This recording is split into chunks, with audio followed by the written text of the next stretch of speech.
ناظرین، وقت کے ساتھ ساتھ سائنس نے بہت زیادہ ترقی کی ہے۔ ایک ایسا روبوٹ تیار کر لیا گیا ہے جو کورونا کے مشتبہ افراد کے کووڈ ٹیسٹ اور مصدقہ مریضوں کے ایکس رے ایکوکارڈیوگرام کرنے کے لیے ایک روبوٹ تیار کیا ہے۔ کورونا کا ٹیسٹ مریض کے لیے ایک تکلیف دہ مرحلہ ہی نہیں بلکہ طبی عملے کو بھی سخت احتیاط کا بوجھ اٹھانا ہوتا ہے، اور اس کے باوجود طبی عملے کے موذی مرض میں مبتلا ہونے کے واقعات تسلسل سے جاری ہیں۔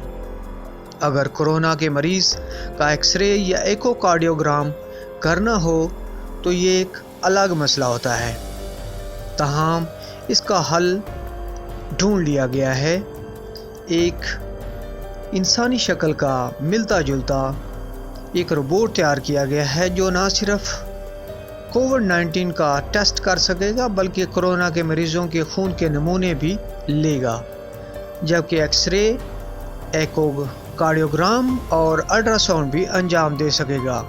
ٹیسٹ کے نتائج مریض اسکرین پر بھی دیکھ سکتے ہیں۔ اب تک کورونا ٹیسٹ کرنے والے روبوٹ ایجاد ہوئے ہیں، تاہم یہ پہلا روبوٹ ہوگا جس کی شکل انسانی شکل سے ملتی جلتی ہوگی اور جو خون کے نمونے لینے کے ساتھ ساتھ دیگر ٹیسٹ بھی کر سکے گا۔